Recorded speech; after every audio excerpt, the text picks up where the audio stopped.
Hi everyone, this is April. I'm cleaning again. When dogs mess, they mess. But that's okay. But that's what you're gonna hear in the background. You hear my dogs barking and whatever. Excuse me. But I wanted to talk about this one subject because I wanted to ask the question: are black men really kings and are black women really queens?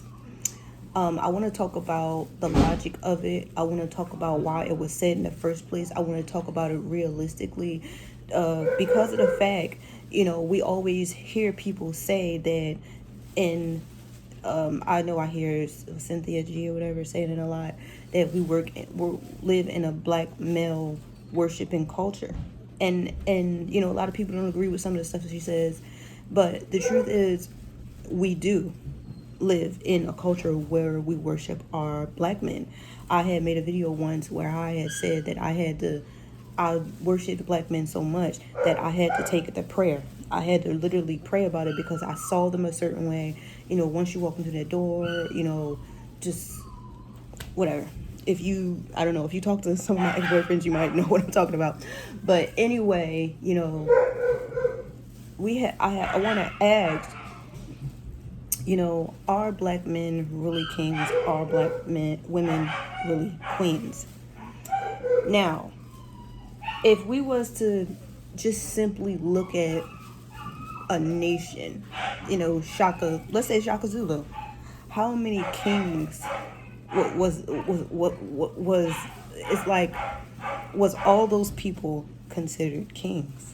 No, it wasn't. You know, everybody wasn't a king. Every woman wasn't a queen. You know, so it's like, I feel like, when we look at history and, when black people were stolen and brought here to America, I'm not finished. Let me finish down here. I'm letting the floor a little bit to. Okay, come on, come eat. When black people were stolen and brung to America or whatever, when slavery ended or whatever, supposedly ended anyway, black people people tried to degrade us as much as possible. Men were called boy, women were called gal, regardless of how old they were. And at a certain point, even when slavery was supposedly over, they had to call a young girl, probably 3 years old, Miss, where she had to get called by her first name, just trying to basically give us as least respect as possible. And so to go against that, you know, so to go against that, and I guess build people's confidence back up and let them know we're not boys, we're not the N word, we're not, as low as what everybody try to tell us is. I think, it's like we were told that, oh no, you're a queen. We're descendants from queens, we're descendants from kings, stuff like that. And I understand that, I understand, them trying to build, our confidence back up and tell us we're not gals. Yes, you are a woman like everybody else. And if you up in age and you got wisdom, you deserve to be called Miss like everybody else. I mean, and you can see that in The Color Purple, where you may have had that store owner called the grown woman who was the preacher's wife, gal. Okay, but when you saw black people together, hey, hi Miss Seeley and hi Miss, Miss, they were calling each other Miss and just giving each other the respect that they wasn't getting from others. And so it just looking at that and just analyzing it is like, okay, yes, there was kings and queens in Africa, and even in what was it Drum, where Drum's father was a king, but of course he was brought over here and turned into a enslaved person. And so he actually was a king. And long story short, in the reality of it, you may be a descendant of a certain nation, but in reality, they weren't all kings and they weren't all queens. Okay? We can do this DNA thing where we could trace it back to, okay, I was a part of this, or my people is a part, I'm originally from here, or, something like that. My dog is up there playing around. Excuse that. They always get crazy when they together. Whatever. But, in reality, where they weren't all kings and all queens. Okay? And coming up to our day and time where and the thing about it is, I'm not gonna sit here and lie. Like, I personally had that mentality, and I probably still have that mentality, and like I said, I do pray on it. I pray that I even have the honor of being able to take good care of my father, as he gets older, because he's getting older. He's like in his 70s and everything. And I pray to God, and I'm like, please let me have this honor of being able to take care of my father. I didn't have that honor with my mom because she died at 60. I want my dad to last long enough. I want to be able to take care of him. I feel like it'd be an honor because my father was a good father to me, and I just want to take good care of him. But I do notice that a lot of us do worship our male children. Okay? And I love my daughter, but I noticed that a lot of us do worship our male children.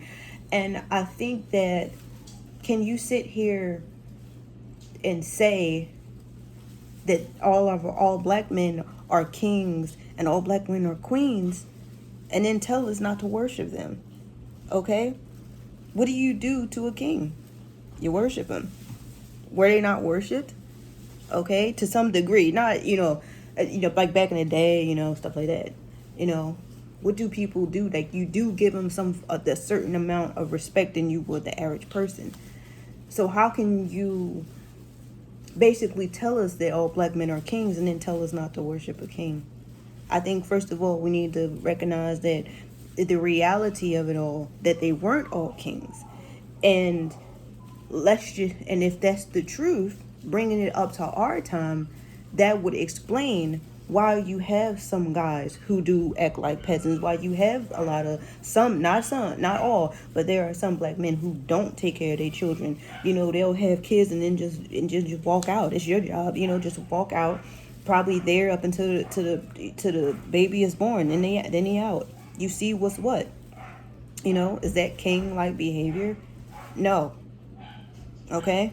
I think we definitely need to recognize that that's not king behavior, and I think we need to recognize that all black men are not kings. I think that we need to recognize that there are black men who do have kingly ways about them. My father is one of them. There are black men who have kingly ways about them, but there are a lot of black men who don't have that way about them. And I think that if we come to that realization, and the thing about it is, we don't want to disrespect anybody, but I'm talking about in an emotional sense now, because we do live in a society where, we as a black women do worship black men, and I am one of them. I'm one of them. That's the truth. I've had to take it to prayer. And I'm not gonna sit here and lie. I would never take away from my children to give to some guy. I ain't say that now. I'm a good mother to my kids, but I'm saying, like, if I love somebody, even I'm talking about like before I had kids or something like that. Like, I looked at black men a certain way. I do look at black men as kings, and what they say, the darker the flesh and the deeper the roots. Man, oh man, me and my sister, we are still am crazy about dark skin. I will date light skins. I don't care. I will date out my race. And that's what's weird too, a little bit too, because the fact that I don't mind dating out my race or something like that. But like I said, I do love black men. I really, really love black men, and I think that we have to recognize that not everybody's a king, okay? And what happens when you give a child, shower a child with all of this and all of that, giving them a whole bunch of candy, giving them a whole bunch of rewards, and they didn't earn it? What happens? They start to act up. And I think that's the reason why a lot of relationships, some guys are not acting right, because you're giving him this worship that he just don't deserve. Just because you're a black man, it doesn't mean you deserve to be worshipped like a king. Because if we want to look at the logic part of it, all of them weren't kings, okay? But in an emotional sense, you do want to, if you're with somebody, I'm not gonna lie, either a lot of guys don't notice or just don't care that's that feeling that you have, like somebody who's somebody can look at you as exotic, a black man, but I'm not gonna lie, y'all may not realize that black women, we look at you like that regardless. Y'all either don't know or don't care. But one thing that I do know is that you can't sit here and say that all black men are kings, because that is how you're gonna wind up treating the peasant like he's a king. And then when you come across a good man, you're gonna be treating the king like the peasant. And you don't want to do that, okay? And it's the same thing I feel with black women. Just because I think I've always taught my son to treat women with respect. I tell my son, I do have a son, and he's 17 years old, and I tell him, I said, you treat women, they play so rough. Oh my goodness, I don't like when they do that, but they actually be playing around with each other. I tell my son to treat women with respect. And I tell my son, if you're with a woman and she doesn't allow you to treat her with respect, then leave her. If she's getting up in your face and trying to act stupid in public, leave her. If I'm sitting here trying to treat you with respect and you don't allow me to treat you with respect, leave her. Okay? And you have to, I don't think that you should give your heart and just give your everything to anybody. Why? Because not everybody is worthy of that. Okay? If this woman has peasant-like qualities, why on earth would you treat her like just give her everything? And I'm not contradicting what I said, because you giving somebody respect and being respectful of them, I don't feel like this. You can't stay in a relationship with somebody who won't allow you to give them respect. What I mean is, you have some women who, you try to treat them like a lady, and they don't appreciate it. It's something different for them. I don't know. Sometimes, people go through different things in their life, and I'm not trying to I don't tell my son to disrespect them, but somebody who doesn't allow you to give them respect versus somebody who does, you're gonna give the person who does a lot more. She's probably worthy of your heart, worthy of everything that you got, worthy of the blood out of your veins, worthy of being treated like a queen. Okay? That whole thing where you worship the ground that somebody walks on, we don't really worship their ground, okay? But I'm saying you can't do that to somebody with peasant-like behavior. So I'm just saying that I appreciate the reason behind people saying that black people are kings and queens, but at the end of the day, in reality, everybody isn't. And you can't treat the queen like the peasant and the peasant like the queen.